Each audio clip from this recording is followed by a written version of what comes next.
When RFRA was first passed and like we realized that Mike Pence was going to sign it into law and it was like actually going to be a real life thing, what was your initial reaction or your first thoughts after that? I'm not allowed to cuss, am I? You can do whatever you want. Am I allowed to badmouth Mike Pence? Yes, you can look at the camera. Okay. I honestly wasn't surprised, first of all, just because of the nature of Indiana. Here we go again.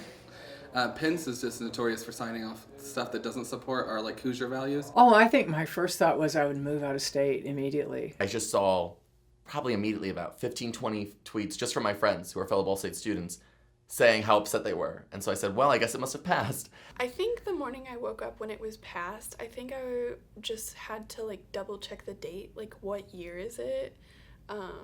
Because that was just such a backwards legislation. And I was just really disappointed in Indiana.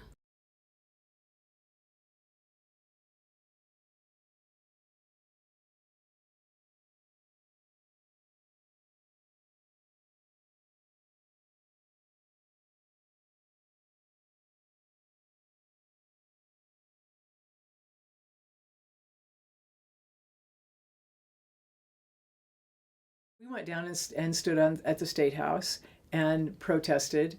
And when we saw how many people protested with us, that was empowering. It felt really cool that the only way I heard about it was people being outraged about it. So like the only posts I saw were against it because they thought it was wrong. I think it was really the cities who passed ordinances protecting LGBT people that really helped and light the fire under Pence.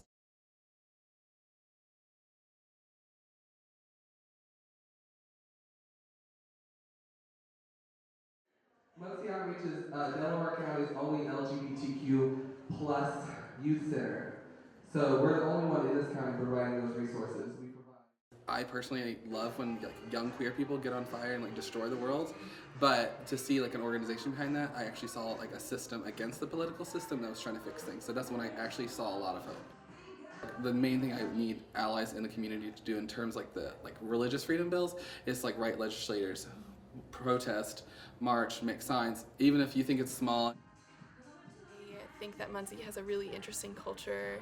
It has just so many people that are filling needs and creating art in spaces that go against the grain of what legislation is speaking against.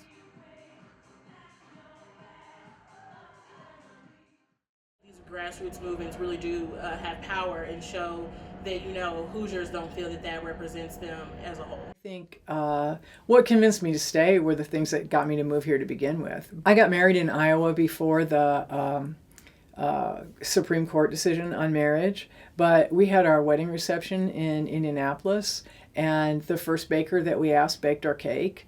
The first venue that we asked hosted our reception. The first caterer that we asked took our reception. The first DJ that we hired took our reception.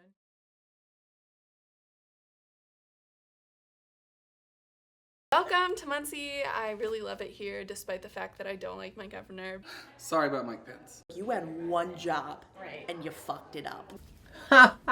You know what? I have to say that when Mike Pence was on the Meet the Press, and he did such a dismal job.